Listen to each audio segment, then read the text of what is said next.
different cancers affect premiums? For example, would breast cancer carry a higher premium than, say, skin cancer? Now, with breast cancer and skin cancer, the survival rate is seems quite high, but the level of reoccurrence may be different for each of them. And like I said, if you've just been diagnosed and you still suffer from that kind of cancer, you're unlikely to get insured. But if you're in remission, they then work on it coming back. So the assessment for an underwriter, an insurance company, is based on case by case. The type of cancer you had, the problems you have been faced with because of cancer, any other severe medical problems that you've had because of the cancer will also affect the premium. And they can't just rule out that it's skin cancer, this is what it is. It's going to be based on a case by case basis. So yes, it does affect the type of cancer you've had, as well as how far progressed it was and what stage the cancer was. They do use the hospital staging guides to work out the premium and the risk you pose to them, but it is just based on, it's not generic, unfortunately. It is based on a case by case basis. Right.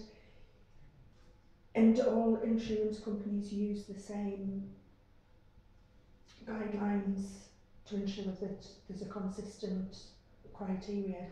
So I appreciate it's case by case, but one insurance company isn't going to charge a much higher premium for the same breast cancer as another insurance company. Unfortunately, it's not that clear. It's not that clean, I suppose.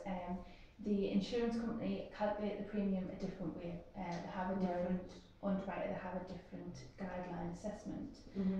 The actuaries actually use the same mortality rates. So a mortality rate in a part of the country is different to mortality rate somewhere else.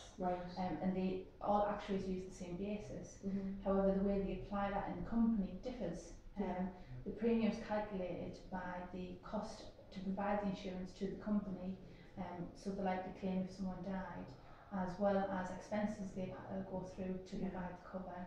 And then because some of the premium is invested, they then work back into the return that they're going to get from the investment.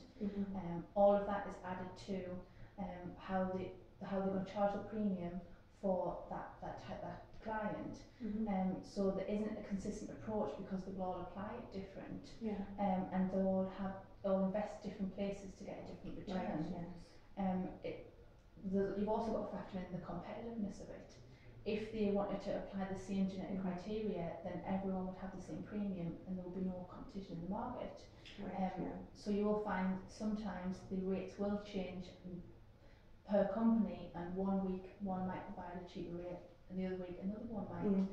But it is just based, they've got to factor all of this in to provide you with a premium. And that's the same as if you were a person who hasn't had cancer. The rates differ for each company that way as well. And it's just because the way they calculate the rate, apply the information, applies your personal circumstances in order to provide the premium that is cost effective. Okay.